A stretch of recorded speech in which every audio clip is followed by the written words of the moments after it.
ಎಲ್ಲರಿಗೂ ನನ್ನ ನಮಸ್ಕಾರಗಳು. ನಾನು ಈ ದಿನ ನಿಮಗೆ ಪರಿಚಯ ಮಾಡಿಕೊಡುವ ದೇವಾಲಯವು ಉಡುಪಿ ಜಿಲ್ಲೆಯ ಕುಂದಾಪುರ ತಾಲೂಕಿನ ಕಮಲಶಿಲೆಯ ಬ್ರಾಹ್ಮಿ ದುರ್ಗಾ ಪರಮೇಶ್ವರಿ ದೇವಸ್ಥಾನ. ಈ ದೇವಾಲಯವು ಕುಬ್ಜಾ ನದಿ ಹಾಗೂ ನಾಗತೀರ್ಥಗಳ ಸಂಗಮ ಕ್ಷೇತ್ರ. ಇಲ್ಲಿ ಶ್ರೀ ದುರ್ಗಾ ಪರಮೇಶ್ವರಿಯು ಲಿಂಗರೂಪಿಯಾಗಿ ನೆಲೆಸಿದ್ದಾಳೆ. ಲಿಂಗದಲ್ಲಿ 3 ಸ್ವರ್ಣ ರೇಖೆಗಳಿದ್ದು ಅದರಲ್ಲಿ ಮಹಾಕಾಳಿ, ಮಹಾಲಕ್ಷ್ಮಿ ಹಾಗೂ ಮಹಾಸರಸ್ವತಿಯರು ಐಕ್ಯವಾಗಿದ್ದಾರೆ. ಲಿಂಗವು ಕಮಲದ ಆಕಾರದ ಶಿಲೆಯಲ್ಲಿರುವುದರಿಂದ ಕಮಲಶಿಲ್ಪಾ ಹೆಸರು ಬಂದಿದೆ. ಪುರಾಣ ಕಥೆಗಳ ಪ್ರಕಾರ ಶಿವರಾಕ್ಷಸ ಎಂಬ ರಾಕ್ಷಸನು ಯೋನಿ ಮುಖಾಂತರ ಹುಟ್ಟದೇ ಇರುವವರಿಂದ ನನಗೆ ಮರಣ ಪ್ರಾಪ್ತಿಯಾಗಲಿ ಎಂದು ಬ್ರಹ್ಮನಿಂದ ವರ ಪಡೆಯುತ್ತಾನೆ.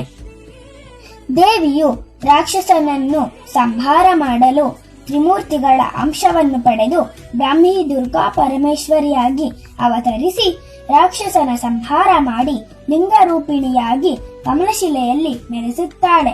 ಆನಂತರ ಇಲ್ಲಿ ಪ್ರತಿ ವರ್ಷ ಮಳೆಗಾಲದಲ್ಲಿ ಒಂದು ದಿನ ಕುಬ್ಜಾ ನದಿಯು ದೇವಿಯ ಗರ್ಭಗೃಹವನ್ನು ಪ್ರವೇಶಿಸಿ ಶ್ರೀ ದುರ್ಗಾ ಪರಮೇಶ್ವರಿಗೆ ಅಭಿಷೇಕ ಮಾಡಿ ಬರುವುದು ತುಂಬಾ ವಿಶೇಷವಾಗಿದೆ.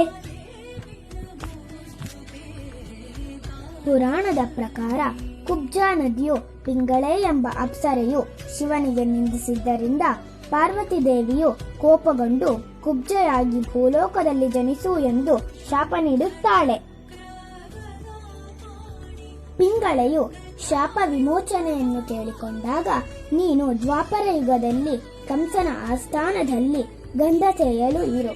ಕೃಷ್ಣ ಬಂದು ನಿನ್ನನ್ನು ಸ್ಪರ್ಶಿಸಿದಾಗ ನಿನ್ನ ಗೂನುಬನ್ನು ಸರಿಯಾಗುವುದು ಹಾಗೂ ಪಶ್ಚಿಮ ಘಟ್ಟದ ತುದಿಯಲ್ಲಿ ನನ್ನನ್ನು ಕುರಿತು ತಪಸ್ಸು ಮಾಡಿ ಕುಬ್ಜಾ ನದಿಯಾಗಿ ಬಾ ಎಂದು ಪಾರ್ವತಿ ದೇವಿಯು ಹೇಳುತ್ತಾಳೆ.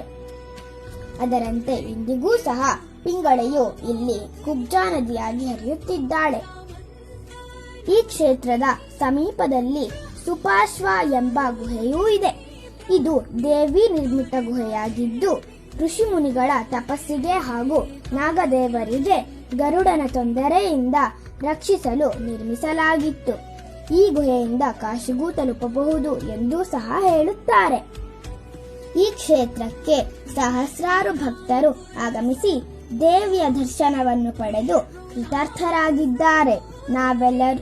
ನಾವೆಲ್ಲರೂ ಸಹ ದೇವಿಯ ದರ್ಶನವನ್ನು ಪಡೆದು ಧನ್ಯರಾಗೋಣ. ಸರ್ವಸ್ವರೂಪೆ ಸರ್ವೇಶೇ ಸರ್ವಶಕ್ತಿ ಸಮನ್ವಿತೆ ಭಯೇಭ್ಯಸ್ತ್ರಾಹಿನೋ ದೇವಿ ದುರ್ಗೆ ದೇವಿ ನಮೋಸ್ತುತೆ.